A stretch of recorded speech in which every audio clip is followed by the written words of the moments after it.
Hello and welcome. This is the first interview for Sciences of the Origin, supported by the University of Oxford project New Horizons for Science and Religion in Central and Eastern Europe, funded by John Templeton Foundation. The project explores philosophical and methodological foundations of the scientific quest for the origins of universe, life, and mind through cross-disciplinary interactions. My name is Monika Milosavljević, and I'm assistant professor at the University of Belgrade. And my guest is archaeologist and Oxford professor of archaeological science, Tom Hingham. So, hello, Tom. It's an honor to have a chance to talk with you. Cool. Just to introduce Tom a little bit, he's currently director of Oxford Radiocarbon Accelerator Unit, known for his work in dating Neanderthal disappearance and arrival of modern humans in Europe. Tom, the announcement of your new book to be published next year, titled The World Before Us, very exciting, how science is revealing a new story of our human origins, states something very, very interesting. We have always thought of ourselves as a unique, but in evolutionary time, our uniqueness did not exist until yesterday, and yet now it's only us. So I want to ask you for the beginning, what do you mean by this, our uniqueness in this context? Yes, so, well, if you look back over the last few centuries, I think until quite recently, humans have always thought that we're separate from all other living organisms because we have a superior cognitive ability. We have the ability to, dream and imagine, make tools, make culture, and these attributes are unique currently in the world. But we're steadily learning that more and more other extinct hominins had aspects of these attributes as well. And not only that, but also learning that other animals today that are extant or living in the world similarly have the abilities to, for example, make tools. Chimpanzees, we know, make rudimentary tools. They make modified pieces of wood, and they use them to fish termites out of termite mounds. We know that in South America, monkeys there break rocks to then be used as tools to process nuts. New Caledonia, the crows that live there, the birds that live there, they also make rudimentary tools. So it's not just man or humanity as the tool maker.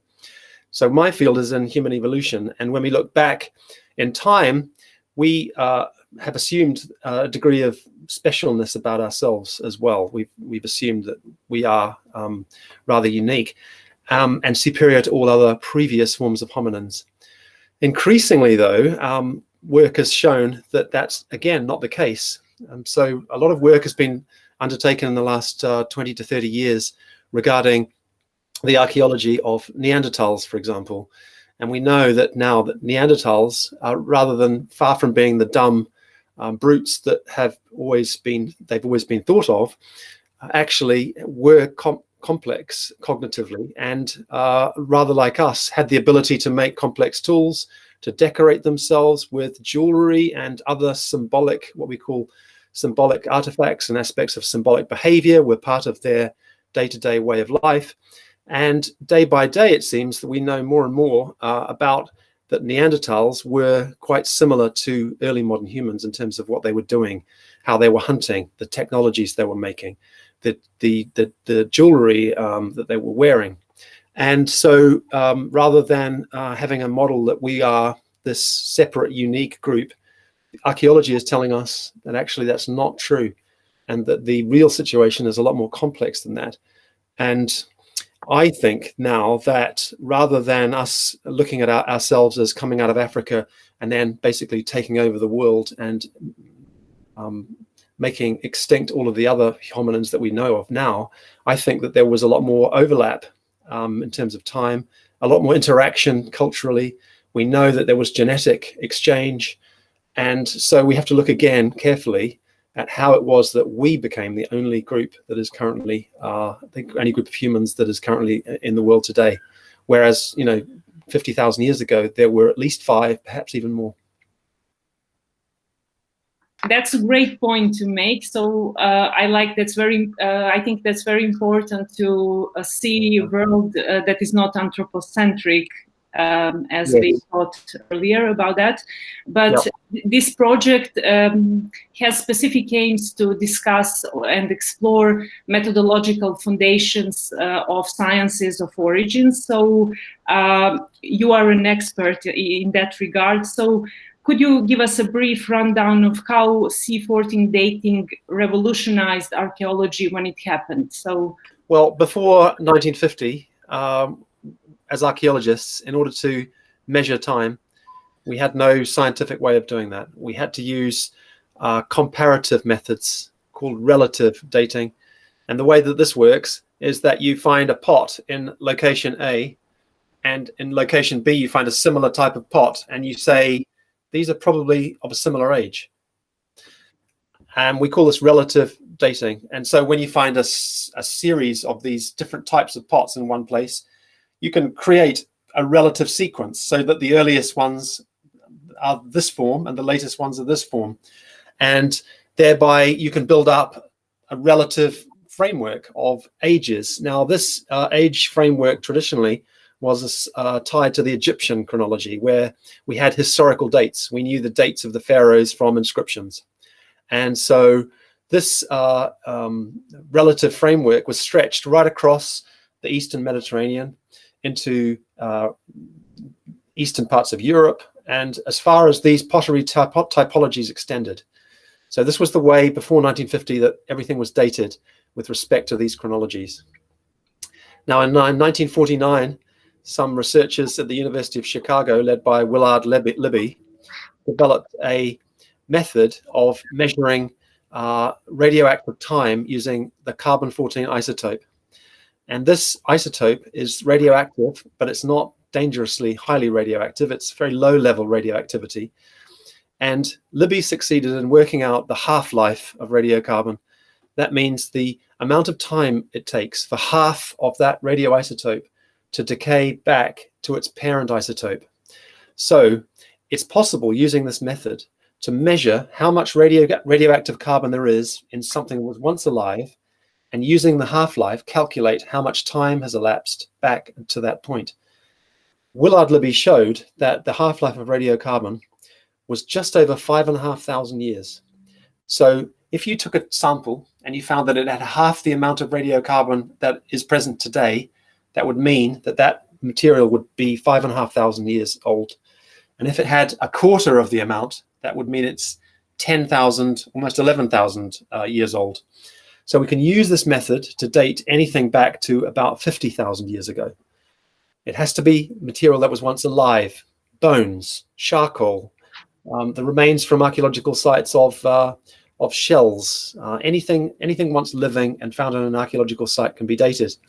And so this method revolutionized archaeology, because in a short amount of time, it became possible for archaeologists to send samples from their sites to radiocarbon laboratories. And in the late 1950s, there were about 8 or 9 of them. Today, there are about 120 to measure and to provide dates for the archaeologists. And we call this the radiocarbon revolution, because it was such a big development. And it really revolutionized archaeology. It was the beginning of scientific archaeology, actually. And in 1963, I think it was 1964 perhaps, Libby won the Nobel Prize for the development of this method, because it was such a big breakthrough for archaeology. And now I think about 95% of all the dates we have for archaeology are derived from radiocarbon dates. So it's a very important method. It does have some issues that have importance, which have been worked on for the last almost 70 years. For example, we know that radiocarbon is produced in the upper atmosphere, but it's not produced in the same amount every year. So it fluctuates through time. This means that in order to get a date that is historical, we have to convert our radiocarbon measurement into calendar time. And we do this using what is called a calibration curve. And this calibration curve is built up from measurements of tree rings whose age is known independently. So we measure the radioactive carbon in each of these tree rings back and back in time. And these tree ring series go back to around 12,500 years in complete line upon line. So we have a master chronology. It's very, very well developed. Since the 1970s, people have been working on this. And before the 12,500 years or so, we use other materials. We use things like lake sediments. We use speleothems from caves, which can be dated using uranium series. And we use these methods to build up a record of carbon-14 back to now 55,000 years ago. And so we can convert into calendar time all of our radiocarbon dates through the entire timescale. So this is a hugely important development. It's only the beginning of this year that the full 55,000 year record was produced. And so it adds considerably to the ability of archaeologists to use this fantastic method to provide reliable dates for the past.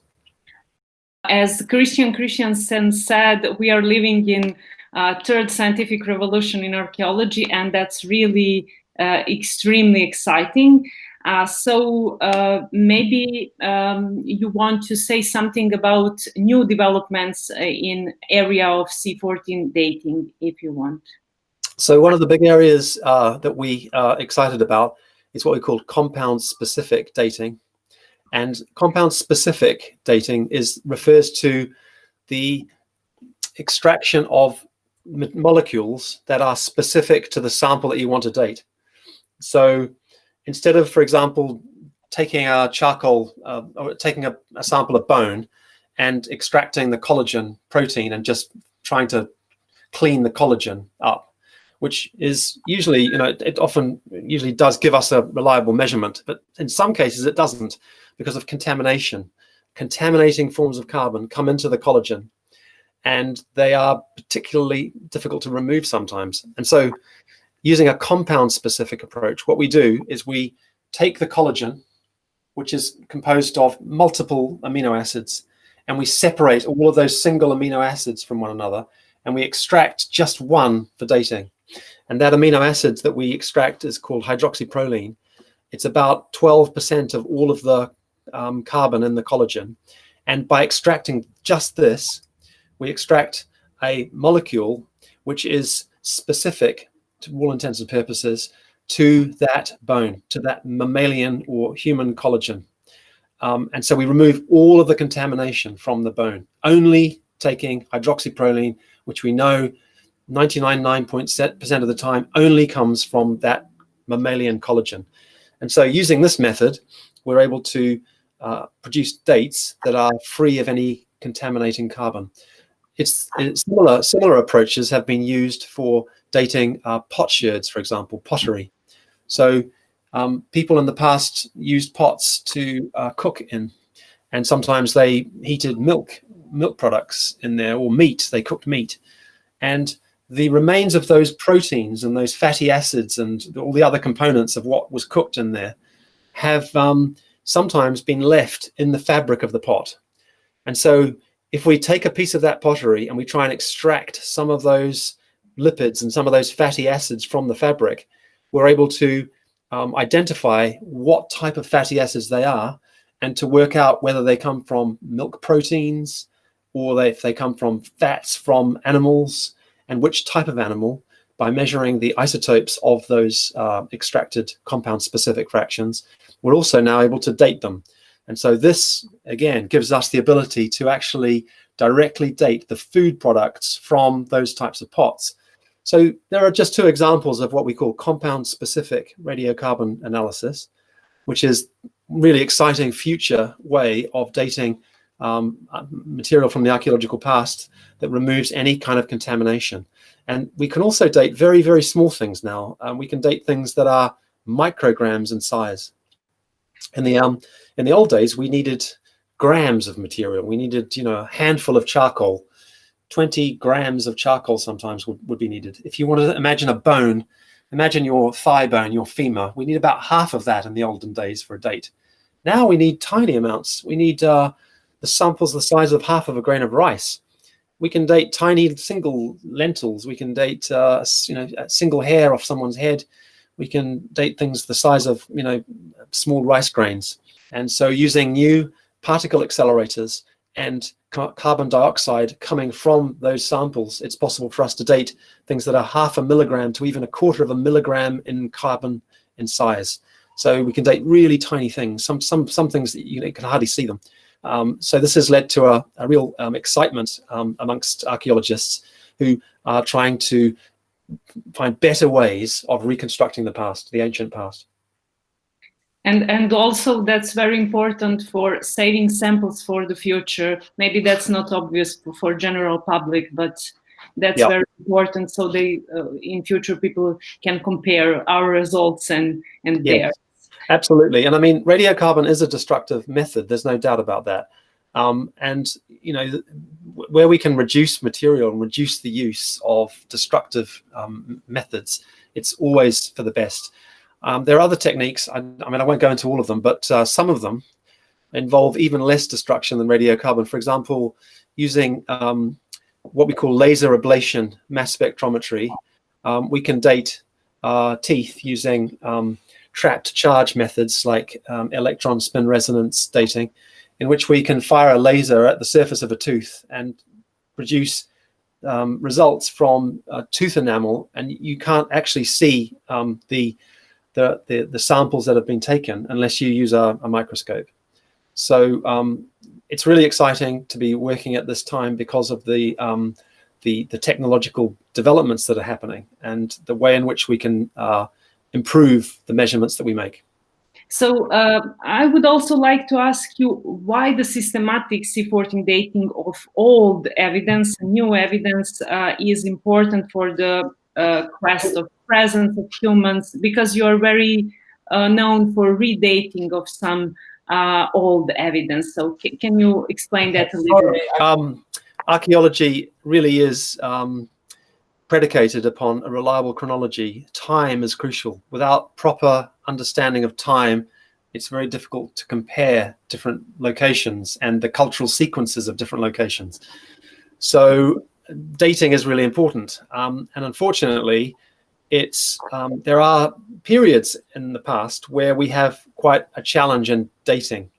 Usually this is to the older end of radiocarbon time. So beyond, let's say, 25,000 years ago, it's very difficult to provide really accurate and precise dates.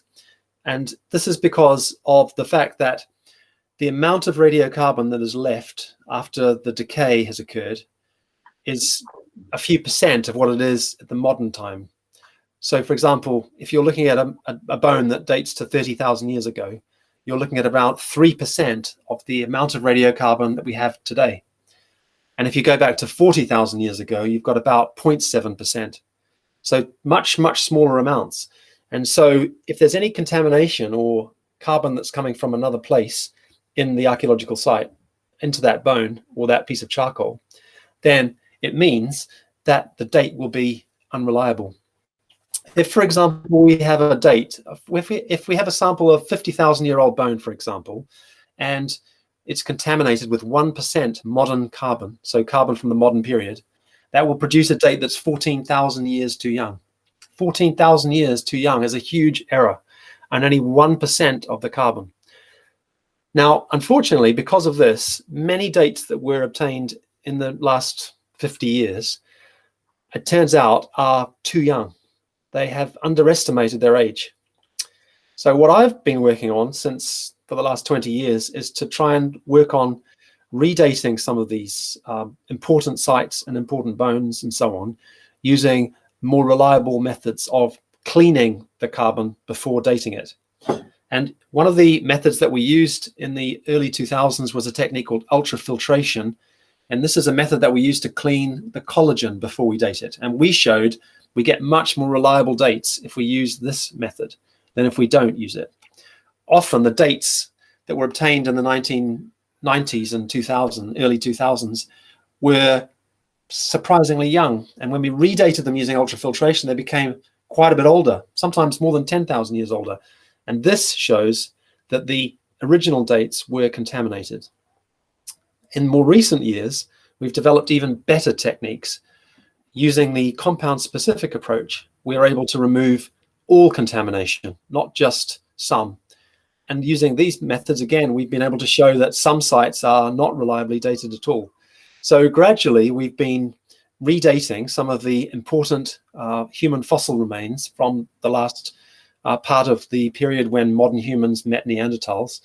And we've been trying to improve our understanding of the period in which Neanderthals and modern humans encountered one another and perhaps lived together.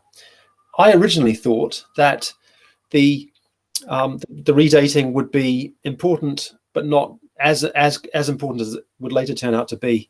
But it turns out that if you look at material dates produced before 2000, we've calculated that about 75% of them were actually wrong, too young usually. So by redating all of these samples and sites, we've been able to take a new look at what happened during this period. And what it shows, really fascinatingly, is that instead of modern humans coming into Europe and Neanderthals going extinct and disappearing very quickly afterwards, or modern humans arriving and finding that there weren't any people living in Europe, Neanderthals being extinct, what we actually find is that Neanderthals and modern humans coexisted for more than 6,000 to 7,000 years in the same general locations across Europe.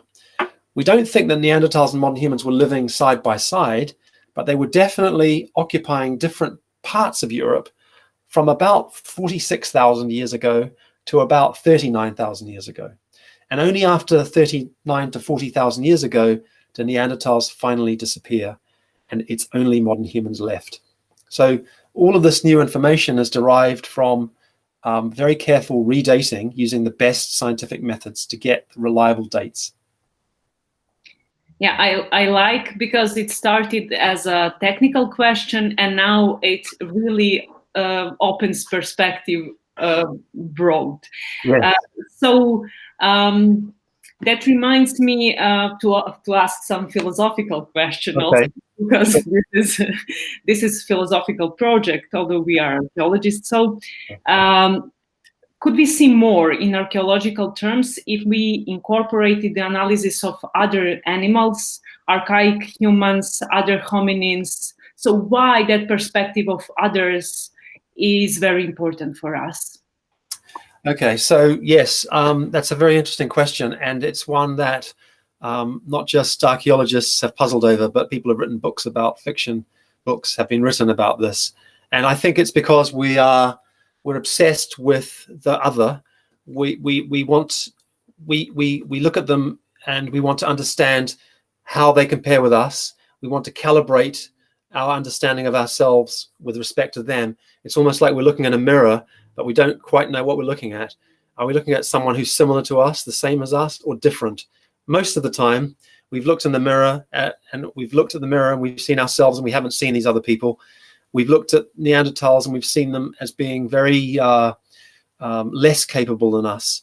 And we've put them down because I think modern humans like us, we want to see ourselves as the successful group, the ones that survived, the ones that now hold themselves across the entire Earth. And but as I said before, what's really interesting is that we're now seeing that it wasn't just us and Neanderthals. It was actually us and Neanderthals and Denisovans and Homo luzonensis and probably Homo naledi, Homo neanderthalensis, Homo heidelbergensis, and perhaps even other types of humans that we have yet to see. So I think that the question is becoming much, much more complex. I believe that it's not simply that we explain ourselves with respect to ourselves and these others in the distance. I think that we are the product of all of those groups, all of those different groups of humans. And what we are today can be traced back culturally and genetically to this incredible period where from about 40,000 years ago to about perhaps 120,000 years ago, we encountered these other groups. We exchanged genes with them. We exchanged ideas with them. We may have killed them. We may have, we definitely exchanged genes and therefore we had sex with them.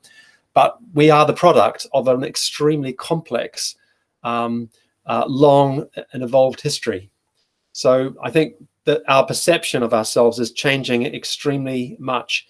And you mentioned other types of organisms. Well, we find the same things with other types of animals. So let's take, for example, baboons. We always thought, oh yeah, there were baboons, different kinds of baboons, not greatly different from one another. They looked a bit different from one another, I suppose. But in different parts of Africa, there are different types of baboons. Now we find, yes, that's true, but we also find that on the boundaries of these various baboon populations in Africa are these hybrid zones, where the two different populations of baboons interbreed with one another, and they produce hybrids, part of each other.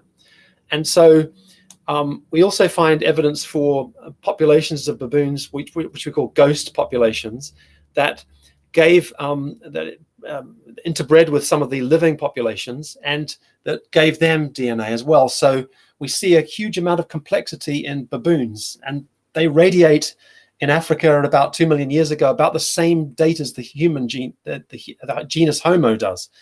So we can see very similar things happening in other types of primates as well as we extract DNA.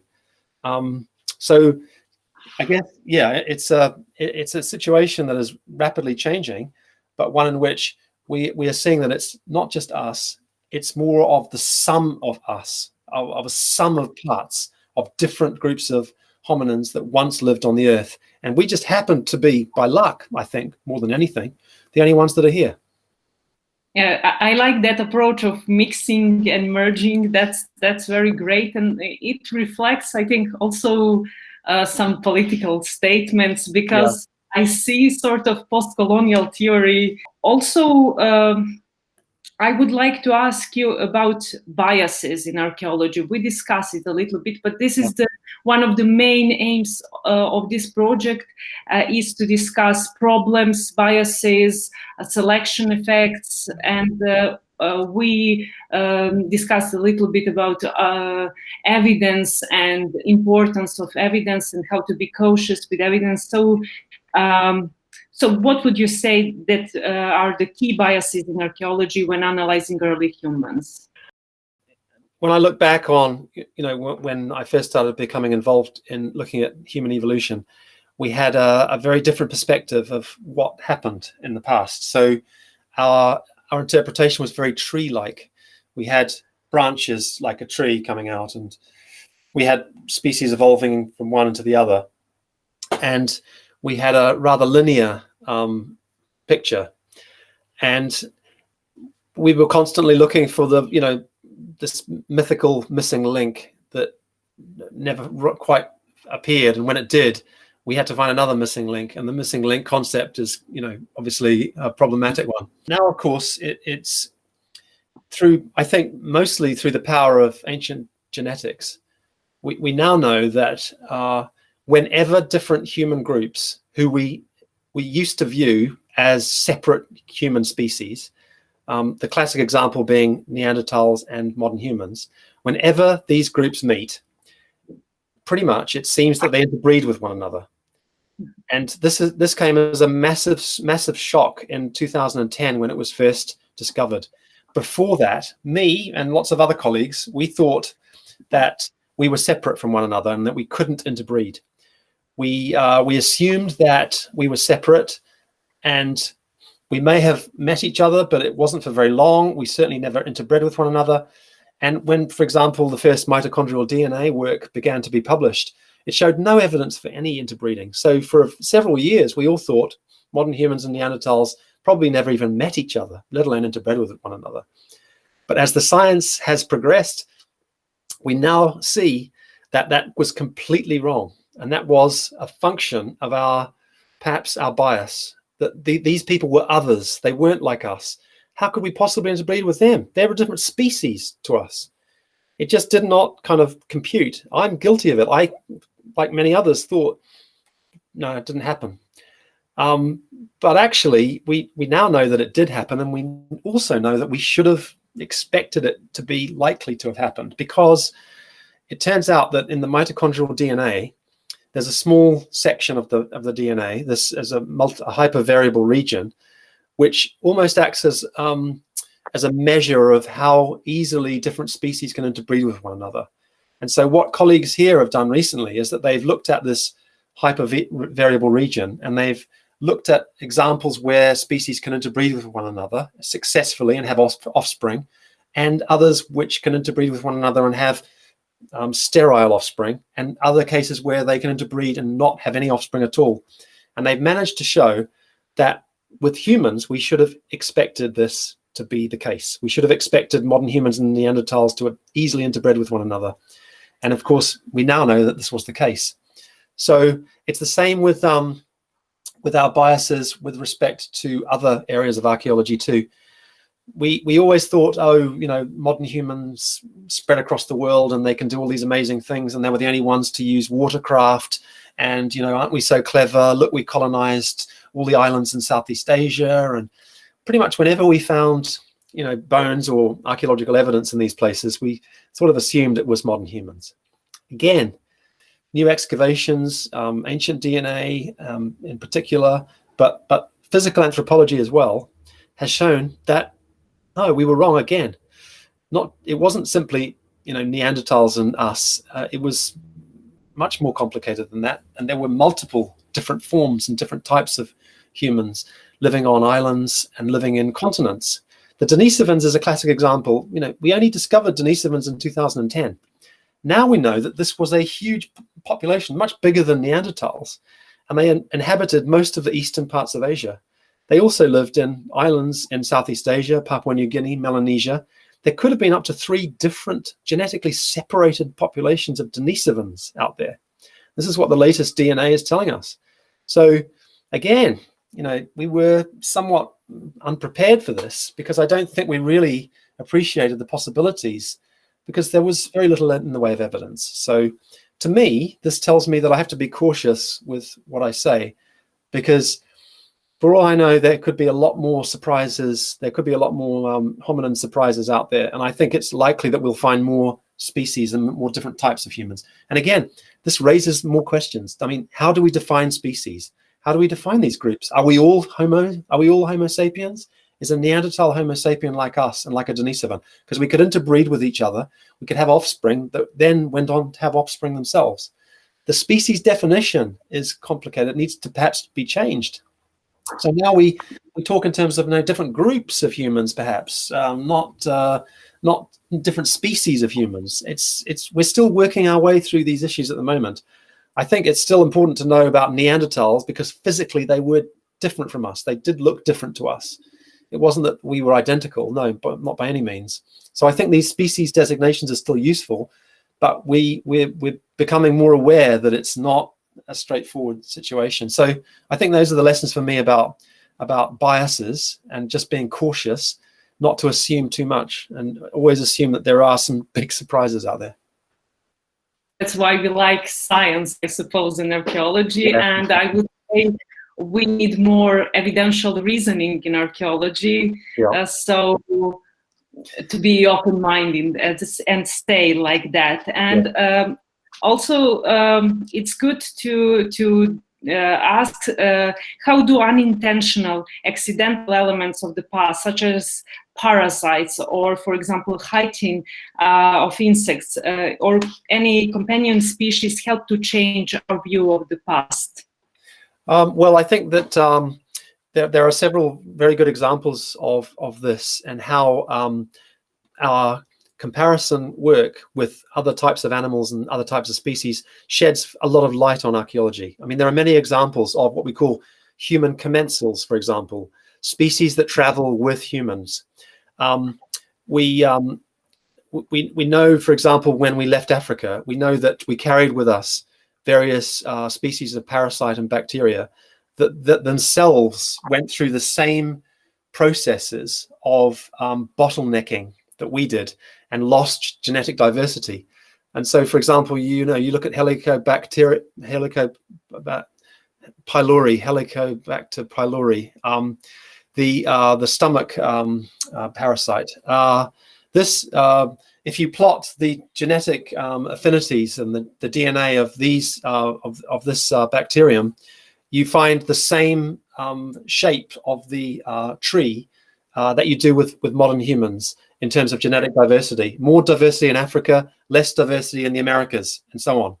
And so, so we see that this was almost certainly a species that came with our ancestors out of Africa into the rest of the world. Across the Pacific, we find human commensals traveled with early Polynesians that moved out into the Pacific, rats, pigs, vegetables like the bottle gourd and the kumara as well.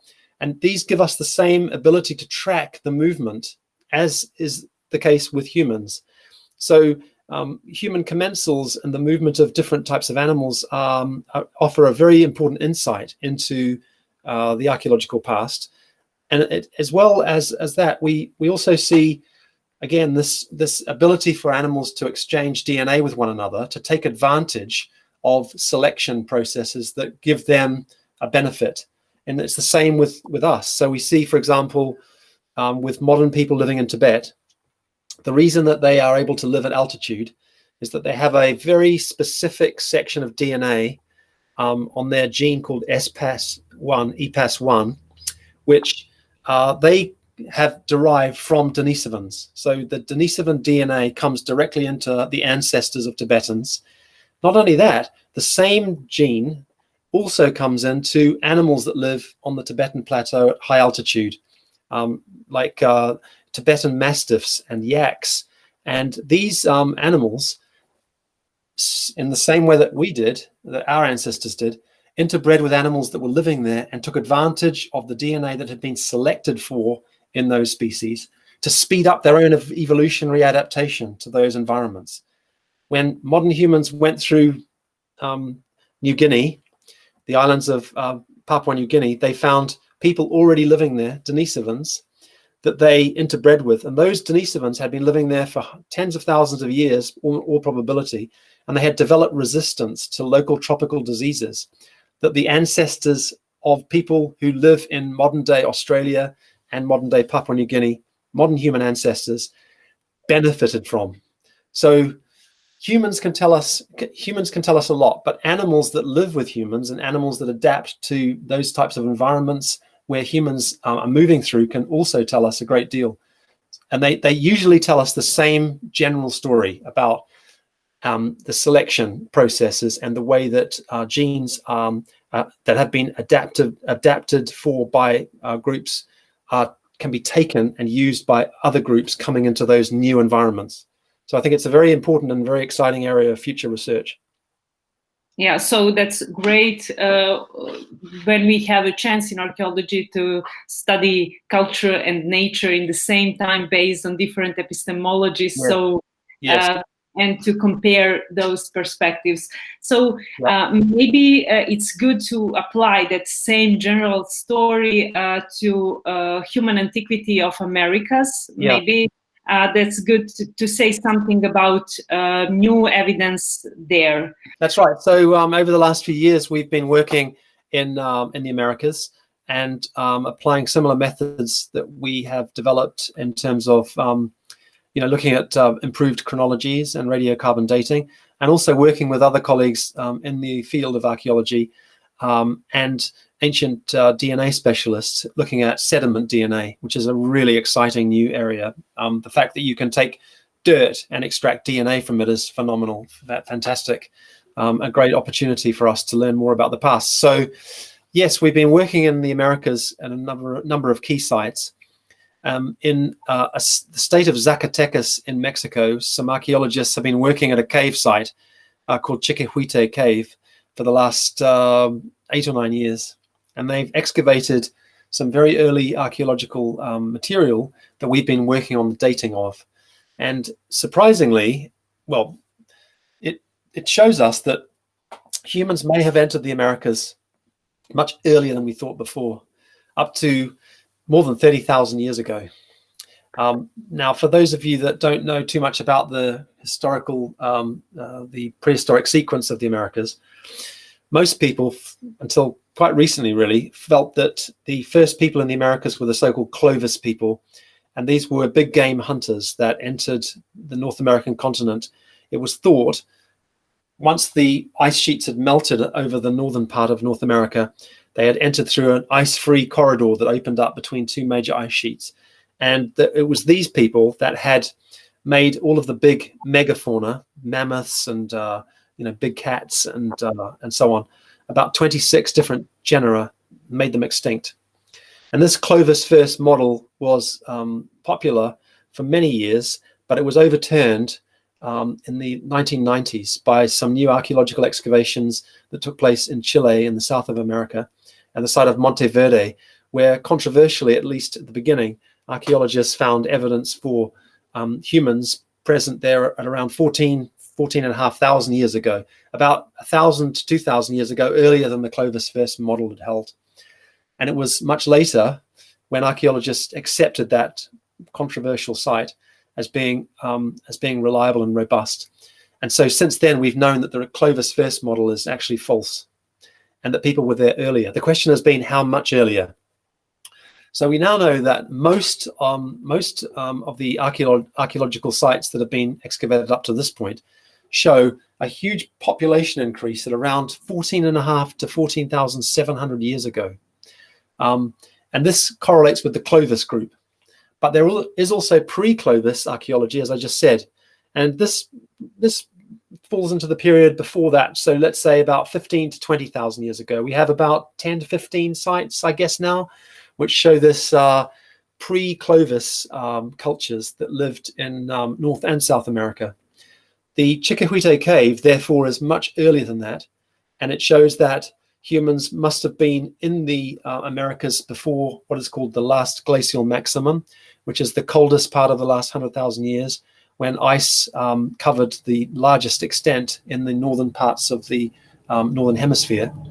And so we published a paper earlier this year which suggested that humans had arrived much earlier than we thought. We think something like 32,000 years ago, perhaps, although new work is being undertaken.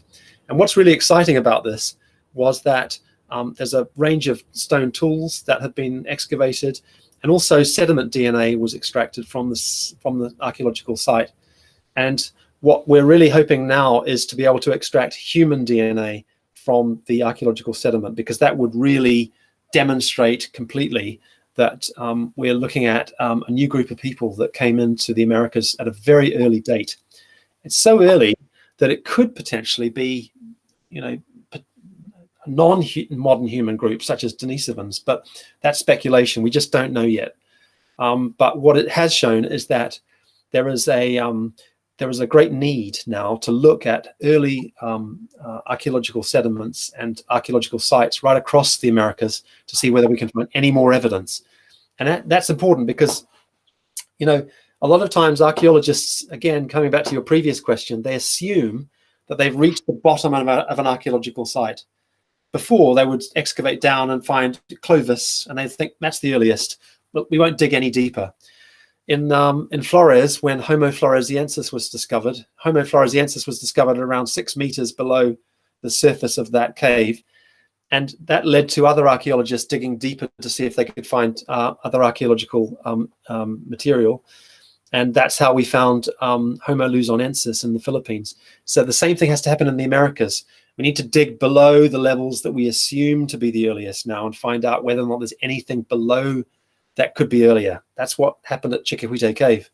To find these very early horizons, they had to dig very deep, very much deeper than they thought before. And so I think that this has opened up a new series of questions in the Americas to see whether we can find any other sites of these early group, or if we can't, perhaps come to the conclusion that there was a small population that spread throughout the Americas at this date. That's extremely interesting. I don't know much about that, but maybe we should back to Europe again and say something. Well, that's maybe not so scientific question, but I would like to ask: is there anything that human-Neanderthal relationship can teach us about the times of crisis, so that we can learn something from them for our times? So yeah, that's a good question. It does involve a degree of speculation, of course, because the relationship between Neanderthals and modern humans is still very uncertain. Maybe we should deal with facts first. So the facts are that we know that we interbred with Neanderthals.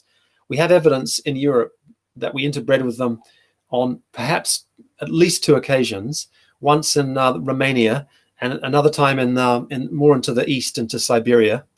And but more as we get more and more genomes, I think we'll probably find that this happened multiple times up until the extinction of Neanderthals. As I said before, we now have a lot of evidence that suggests that Neanderthals and modern humans overlapped with one another. So they lived for quite some period as near neighbors. And I think that if we look at this period closely, we can see that between about 43,000 to 39,000 years ago, there was a huge, there were huge environmental changes in the world. We saw climates that became very warm, and then they became very cold, and that this fluctuated over about every 1,000 years. So every millennium, the climate would warm up to similar to, you know, not as nice as it is today, but similar. And then it would slowly get colder and colder and colder until about 1,000 years later. And then suddenly the temperature would change again and the world would warm up. So it was a very challenging period to be living in if you were a hunter-gatherer. And also at this period, we find that at about the same time the first modern humans come in and the latest Neanderthals are living, we find a development, an exciting proliferation, if you like, of new types of technology. New types of stone tools were being made. People were decorating themselves with new forms of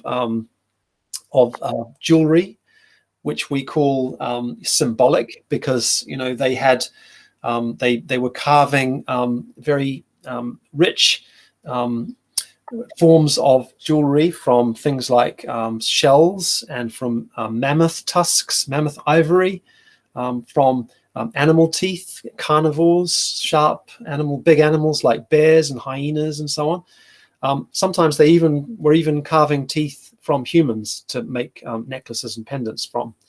So all of this has been interpreted in two different ways. The first way we interpreted it was, these are modern humans making all of this stuff, and that means that, you know, they're cleverer, they're cognitively superior, and Neanderthals weren't able to do this, and that's why Neanderthals disappeared. But as I said before, earlier, we know that actually now Neanderthals were also doing things like this. We've got more and more evidence for it. We find Neanderthals were also making these kind of pendants. They were also making art. We've got early dates for very complex art and pictographs that we find in caves in Spain. So I think that over this period, when modern humans were meeting Neanderthals, there was a kind of a period of great creativity and the development of new forms of technology that was perhaps facilitated by this collision between these two groups, by these new meetings, by copying. Humans are really good at copying each other. You know, I remember as a little boy sitting and drawing something, and I looked over and I see my little brother looking over my shoulder at me, and then he would go away and make the same thing. You know, copying is a very human nature. And I wonder whether or not Neanderthals and modern humans developed new ideas based on copying each other and then developing things further. I'm not the first one to suggest this. Other groups have done it in, for example, in Israel and the Near East, where they've explained this entire period as being as a function of the contact between two very different groups of humans. So I wonder if that's a lesson for us, you know, that perhaps it's only when we look at our differences and our diversity that we can then develop more interesting and innovative ways of dealing with the world and the problems we've got in it, rather than thinking of ourselves as more improved and better and more successful. If we think what else we might learn from others that do things differently and do things in a different way, we'll almost certainly develop new ideas, new approaches, innovative solutions, in the same way perhaps that Neanderthals and modern humans made benefits from the meetings that they had between about 45 to 40,000 years ago. Mm-hmm. That's great. And on that note of exchange of ideas, I would like to ask on status of archaeology today, because there is an idea that humanities and humanistic approaches are in crisis, and that archaeology is predominantly scientific, meaning hard science is a main player there, and what do you say about epistemic tolerance between those two? Yeah. What's the future of our science? So my feeling is that the word is interdisciplinarity, and the best researchers and the most insightful work comes not from just looking at your own narrow discipline, but by looking at what other people are doing. This is a great challenge, and it's very difficult, and that may be why some people find it tricky to do. So some people will look at their own thing and their own explanation, their monocausal explanations.